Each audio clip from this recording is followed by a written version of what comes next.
हाँ, और? हम लोग का रास्ता चाहिए। आज से नहीं है, बहुत दिन से हम लोग का 2-3 पीढ़ी खत्म हो गया। अभी तक एक बैग एक रात को घेर लिए। हम लोग सब लोग को परेशानी है गाँव में। यही रोड की समस्या है, दूसरा कोई दिक्कत नहीं है। रोड की समस्या, इस रोड से क्या-क्या होता है? सब कुछ इसी रोड से है, जैसे गाँव में के आदमी के। अच्छा। खेती-बाड़ी, आना-जाना, माल-जाल को आना-जाना सब यही रास्ता से है। ये सही रास्ता है सर, 2 साल 3 साल सौ पुराना रास्ता है। हम लोग दलित का वहाँ श्मशान घाट है।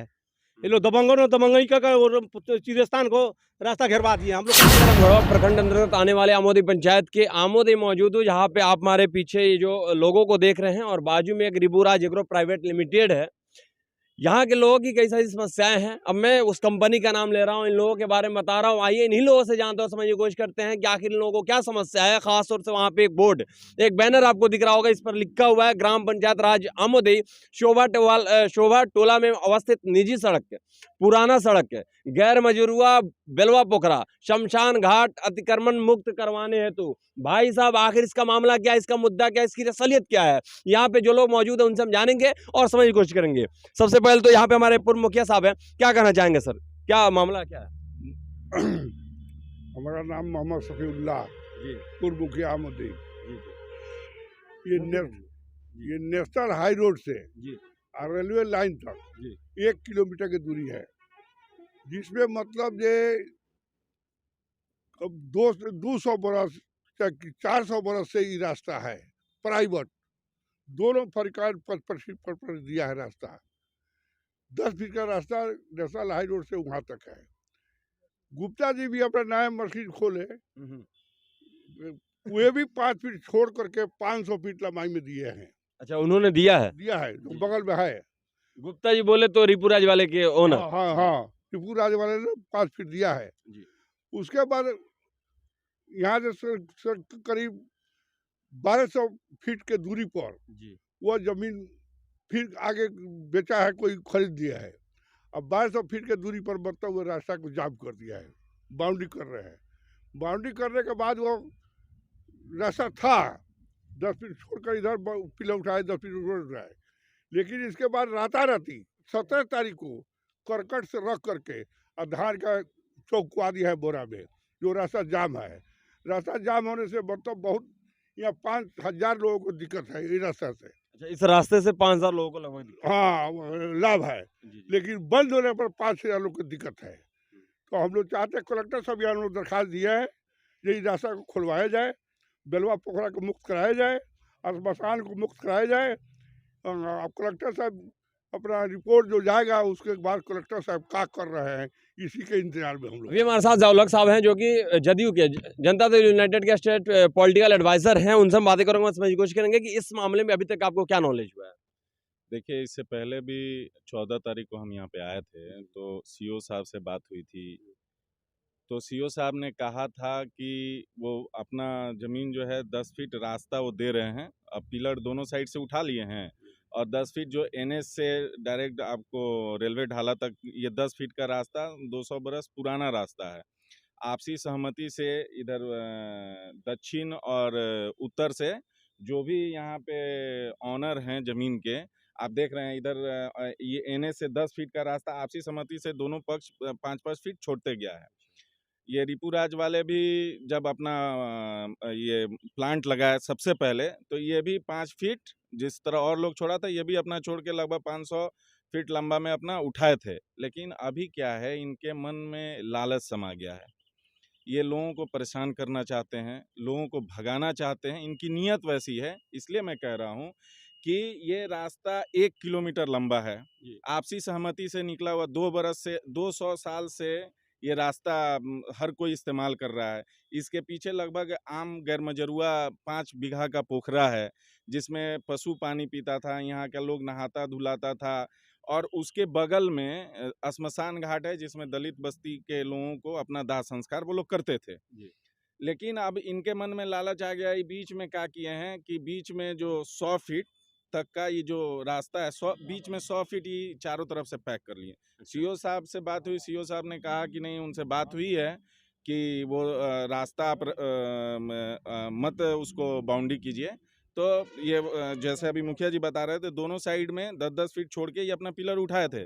लेकिन अचानक 17 तारीख को रात में ग्रामीण लोगों से बात हुई तो ये लोग बताया कि वो क्या किए हैं, दोनों साइड से उधर से भी इधर से भी करकट से घेर करके वेल्डिंग वेल्डिंग करके अपना ये उठा लिए हैं। तो रास्ता तो ये जेन्युइन है और हर हाल में इनको रास्ता देना होगा और जब तक ये रास्ता मिलेगा नहीं तब तक हम लोग जो संवैधानिक तरीका है उसके तहत यहाँ पे रहेंगे। ज़रूरत पड़ेगा तो अनशन करेंगे। अभी फ़िलहाल तो हम लोग डीएम साहब के पास आवेदन दिए हैं। डीएम साहब ने 133 और 147 के लिए यहाँ रक्सौल एसडीएम साहब को ये कर दिया। कल हम लोग एसडीएम साहब से भी मिले थे, वो यहाँ से शायद कल यहाँ अधिकारी भी आए थे, जांच करके रिपोर्ट दिए हैं। अब उसके बाद देखते हैं क्या होगा, लेकिन मेरा अपना व्यू है कि ये रास्ता जेन्युइन है। आप जितने भी लोग हैं उनसे बात कीजिएगा, ये जितने ग्रामीण हैं सबसे पूछिए, ये रास्ता मतलब 200 बरस से है, आज का नहीं है। 200 बरस से 200 बरस से है। इनकी कई पीढ़ी इस रास्ता पे अपना मतलब सफ़र गुजार चुकी है ज़िंदगी का। तो अब ये उद्योगपति हैं, समझते हैं कि पैसे के बल पे हम सब कुछ कर लेंगे, लेकिन अभी इनको जनता की ताकत का एहसास नहीं है। वो इस बार इनको दिखा दिया जाएगा। क्या समस्या है भैया? क्या नाम है सर वो? हम लोग का रास्ता चाहिए, आज से नहीं है, बहुत दिन से हम लोग का 2-3 पीढ़ी खत्म हो गया। अभी तक एक बैग एक रात को घेर लिए हम लोग, सब लोग को परेशानी है गांव वाले को। और क्या नाम है आपका?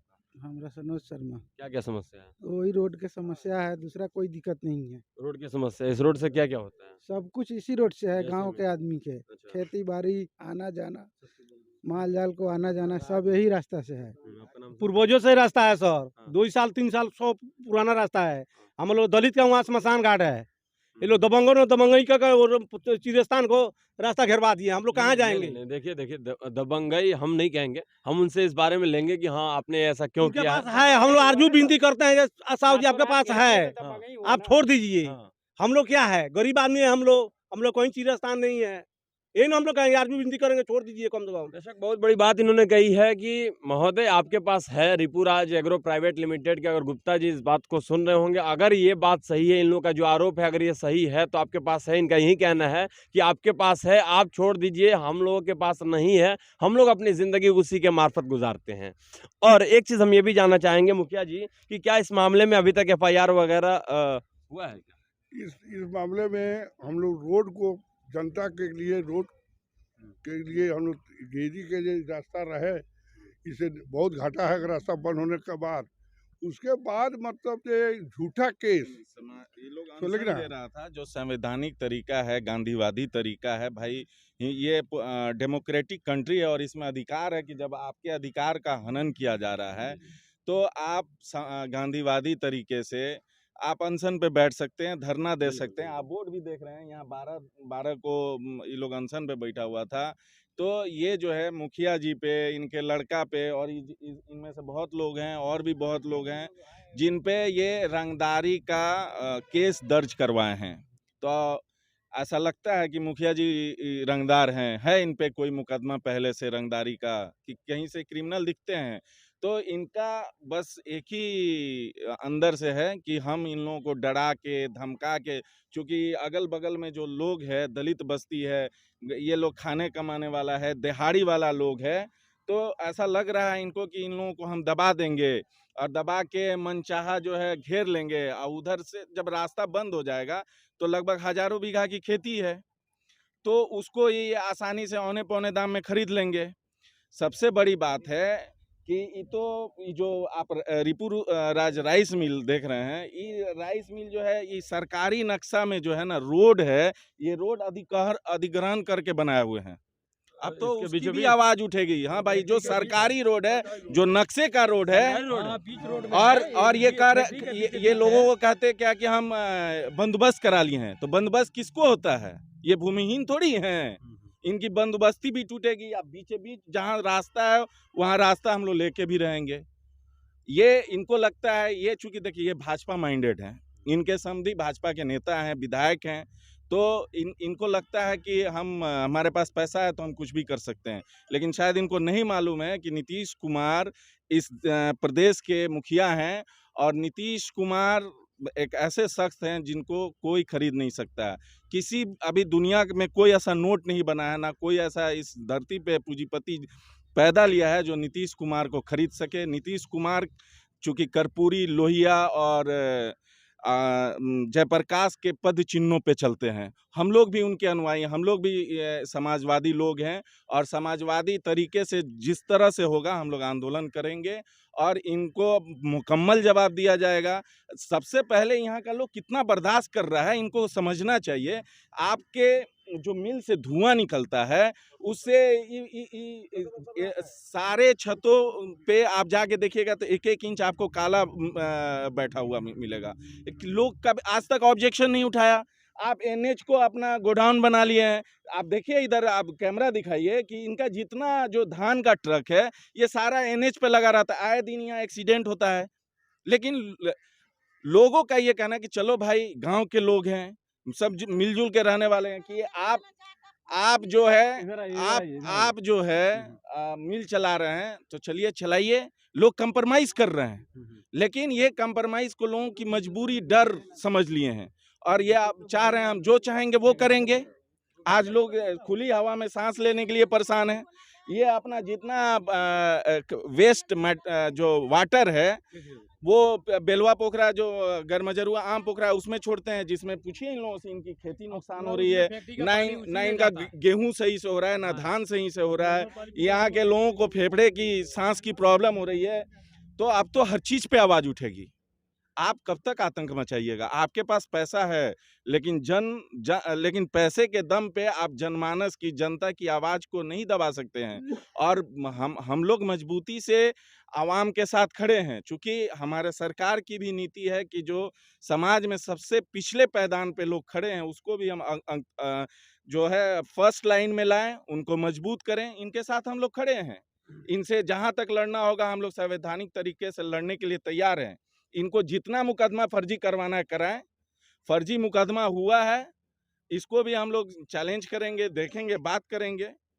या दोस्तों, तो आपने इनकी बातों को सुना। आप इनकी बातों से कितने सहमत हैं? और खासतौर से मैं बता दूं कि रिपुराज एग्रो प्राइवेट लिमिटेड के ऊपर जो भी आरोप लगी हुई हैं, जैसे कि ये बता रहे हैं कि निजी सड़क को, अव्यवस्थित निजी सड़क या पुराना सड़क, गैरमजरुआ, बेलवा पोखरा, शमशान घाट, इन तमाम चीज़ों का अतिक्रमण उन्होंने किया है। अब ये आरोप कितना सही है, कितना सत्य है, कितना इन्होंने जो बातें कही है वो सही है, इसके लिए वरीय अधिकारियों तक ये पहुंचे हुए हैं। खासतौर से डीएम साहब तक ये बात पहुंच चुकी है और समझ लीजिए कि अब कार्रवाई उनसे हो रही है और वहीं इसकी देखरेख कर रहे हैं। अब दूसरी चीज़ ये भी है कि हम रिपुराज एग्रो प्राइवेट लिमिटेड के जो ओनर हैं, हम उनसे भी जानेंगे और समझने की कोशिश करेंगे कि आखिर सच्चाई क्या है, हकीकत क्या है। या दोस्तों, तो मैंने रिपुराज एग्रो प्राइवेट लिमिटेड के ओनर से हमने बात किया है। उनका ये कहना है कि हमारे ऊपर लगाए गए तमाम आरोप, जो कि ग्रामवासियों की अपनी बातों को सुना है, वो तमाम आरोप बेबुनियाद हैं। और बाकी रही तमाम चीज़ों की बात, तो उसके लिए प्रशासनिक अधिकारी अपना काम कर रहे हैं। और उसके साथ साथ उन्होंने ये भी बताया कि हमारी कंपनी बिहार सरकार के निर्देशानुसार तमाम कार्य को और उनके तमाम लॉ एंड ऑर्डर को फॉलो करते हुए ये कंपनी निर्मित की गई है। अगर किसी तरीके की कोई रुकावट होती तो शायद पहले भी प्रशासनिक अधिकारी थे या आज भी मौजूद हैं, वो लोग अपना काम ज़रूर करेंगे। अब इन चीज़ों को लेकर खास तौर से ये कंपनी के द्वारा या गांव वालों के जो आरोप और प्रत्यारोप हो रही है, अब इन मामलों में देखने वाली बात ये है कि जिलाधिकारी महोदय या जो भी प्रशासनिक अधिकारी, पदाधिकारी इन चीज़ों में जुड़े हुए हैं, वो लोग निष्कर्ष क्या निकालते हैं और क्या कौन दोषी है, कौन दोषी नहीं है, किन पर कार्रवाई हो रही है और किन पर कार्रवाई नहीं हो रही है।